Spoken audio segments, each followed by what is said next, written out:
Saur Abah kapungkur mah gunung pinuh tutuwuhan kadu picung ku panangka hejo lemo dang daunan pangancikan sasatoan.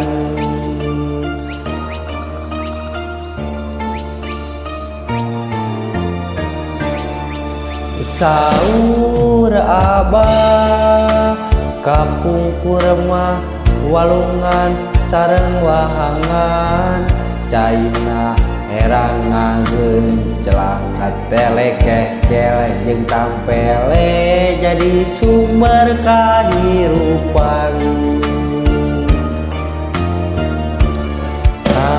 Ayeuna alam teu beut jadi beda teu ciga saur Abah.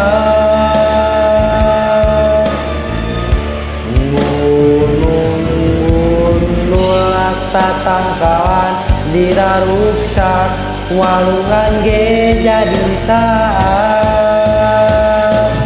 bahaya bahaya tangtu aya akibatna cilaka cilaka pasti aya mamalana. Lamun nyorang usum hujan banjir bandang pasti datang mangsana halodo panjang musibah tangtu kasorang. Yu atuh urang piara meh teu kadung kena urang jaga urang riksa sapereum urang keur jaga.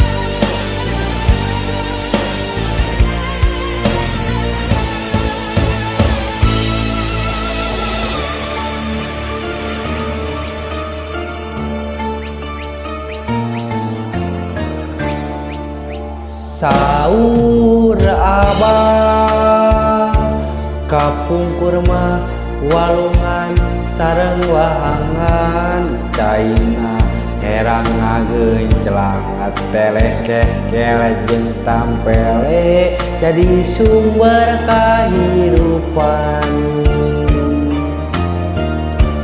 Nah ayeuna alam teu beut jadi beda teu ciga saur Abah. Gunung nulak tatangkalan diraruksak walungan ge jadi saat bahaya bahaya tangtu aya akibatna cilaka pasti aya mamalana. Lamun nyorang usum hujan banjir bandang pasti datang namangsa halodo panjang musibah tangtu kasorang. Yu atuh urang piara meh teu kadung kena urang jaga urang riksa sampereun urang keur jaga.